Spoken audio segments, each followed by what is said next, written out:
श्री गणेशाय नमः. मित्र हो नमस्कार, स्वागत आहे तुमचे आमच्या आध्यात्मिक ज्ञान या यूट्यूब चॅनलमध्ये. तर आपण आजच्या या व्हिडिओमध्ये श्रीमद भागवत गीतेचा 14वा अध्याय बघणार आहोत. त्यामुळे मित्र हो हा व्हिडिओ पूर्ण बघा आणि अशाच व्हिडिओसाठी आमच्या यूट्यूब चॅनलला सबस्क्राईब करा. मित्र हो 13व्या अध्यायामध्ये भगवान श्रीकृष्णांनी अर्जुनाला सांगितले की क्षत्र जड, विकारी, क्षणिक आणि नाशिवंत आहे. तसेच क्षत्रज्ञ नित्य, चेतन आणि अविनाशी आहे. तसेच कार्यासह प्रकृतीपासून मुक्त होण्याचा मार्ग ज्ञानदृष्टीने जे पुरुष तत्वता जाणतात ते महात्मे ब्रह्मपदाला प्राप्त होतात. भगवान श्रीकृष्ण म्हणाले, ज्ञानातीलही अतिउत्तम ते परमज्ञान मी तुला सांगतो की जे जाणल्याने सर्व मुनिजन या संसारातून मुक्त होऊन परमसिद्धी पावले आहेत. हे ज्ञान धारण करून माझ्या स्वरूपाला प्राप्त झालेले पुरुष सृष्टीच्या आरंभी जन्माला येत नाही आणि प्रलयकाळीही व्याकुळ होत नाही. हे पार्थ, माझी ब्रह्मरूप मूळ प्रकृती संपूर्ण भूताची योनी म्हणजे गर्भधारणा करण्याचे स्थान आहे. या जड चेतनाच्या संयोगाने सर्व भूताची उत्पत्ती होते. हे पार्थ, नाना प्रकारच्या सर्व जाती जितके शरीरधारी प्राणी उत्पन्न होतात सर्वांचा गर्भधारण करणारी माता प्रकृती आहे आणि बीज स्थापन करणारा मी पिता आहे.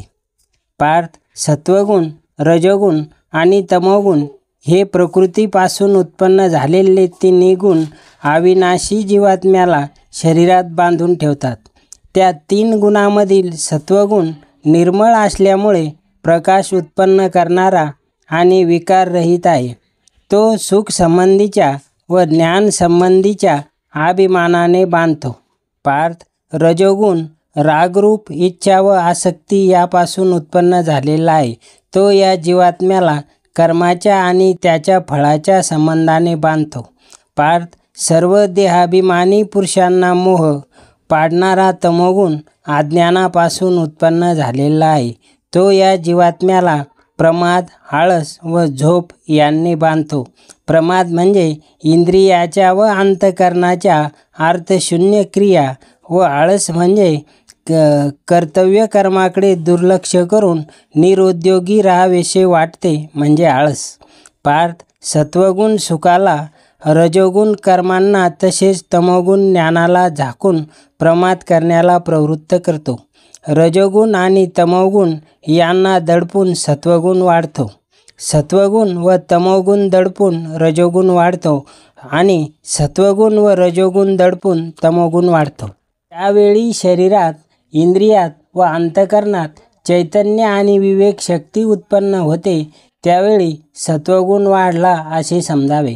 पार्थ, रजोगुण वाढल्यावर लोभ प्रवृत्ती स्वार्थाने प्रेरित होऊन फळाच्या इच्छेने कर्माचा आरंभ, अशांती आणि विषयभोगाची लालसा उत्पन्न होते. पार्थ, तमोगुण वाढल्यावर अंतःकरण व इंद्रिय यात अंधार असतो. कर्तव्य कर्मात प्रवृत्ती नसणे, व्यर्थ हालचाली आणि झोप इत्यादी अंतःकरणाला मोहित करणाऱ्या वृत्ती उत्पन्न होतात. जेव्हा हा मनुष्याचा सत्वगुण वाढलेला असताना मरण पावतो तेव्हा तो उत्तम कर्म करणाऱ्याच्या निर्मळ दिव्य स्वर्गादी लोकात जातो. रजोगुण वाढलेला असता मरण पावणारा कर्माची आसक्ती असणाऱ्या मनुष्यात जन्मतो. तसेच तमोगुण वाढला असता मेलेला माणूस, किडा, पशु इत्यादी मूळ जातीत जन्मतो. पार्थ, श्रेष्ठ सात्विक कर्माचे अर्थात सुख, ज्ञान आणि वैराग्य इत्यादी निर्मळ फळ सांगितले आहे. राजस कर्माचे फळ दुःख तसेच तामस कर्माचे फळ अज्ञान आहे. पार्थ, सत्वगुणापासून ज्ञान उत्पन्न होते. रजोगुणापासून प्रमाद म्हणजे इंद्रियाच्या व अंतःकरणाच्या अर्थशून्य क्रिया, मोह म्हणजे कर्तव्य कर्मात प्रवृत्ती नसणे, व्यर्थ हालचाली आणि झोप अंतःकरणाला मोहित करणाऱ्या वृत्ती मोह. मोह आणि प्रमाद अज्ञानाला कारण आहे. सत्वगुणात असलेले पुरुष स्वर्गादी उच्च लोकांना जातात. रजोगुण असलेले पुरुष मृत्यू लोकातच राहतात आणि तमोगुणाचे पुरुष कार्य असलेल्या निंदा, प्रमाद आणि आळस इत्यादीत रत असलेले तामसी पुरुष अधोगतीला अर्थात कीटक, पशु इत्यादी नीच योनीत तसेच नरकात जातात. ज्यावेळी द्रष्टा तिन्ही गुणाशिवाय रज तम सत्व दुसरा कोणीही करता नाही असे पाहतो आणि तिन्ही गुणाच्या अत्यंत पलीकडे असणाऱ्या सच्चिदानंद घनरूप मला परमात्म्याला तत्वतः जाणतो, त्यावेळी तो माझ्या स्वरूपाला प्राप्त होतो.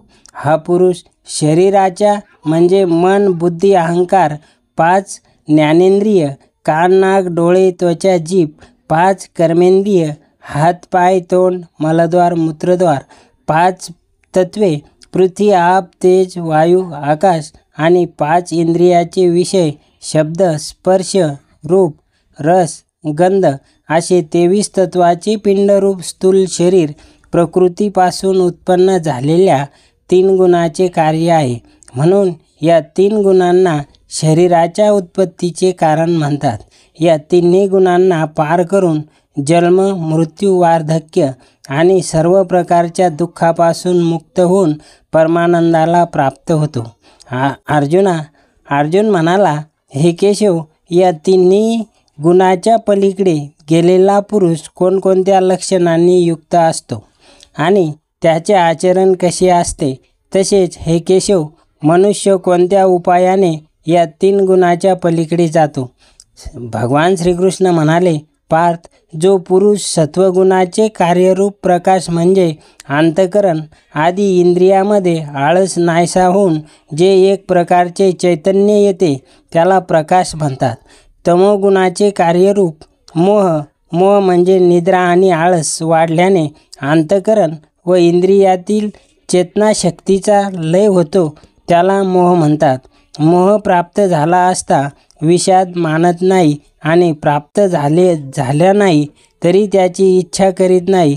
जो पुरुष एका सच्चिदानंद घन परमात्म्याच्या ठायी ऐक्य भावाने नेहमी स्थित राहून या त्रिगुणात्मक मायेच्या संसारापासून पूर्णपणे पलीकडे गेला आहे, अशा गुणातीत पुरुषाच्या अभिमानरहित अंतःकरणात तिन्ही गुणाचे कार्यरूप प्रकाश, प्रवृत्ती व मोहादी कृती उत्पन्न झाल्या अथवा न झाल्या तरी कधीही त्याचा द्वेषादी विकार उद्भवत नाही.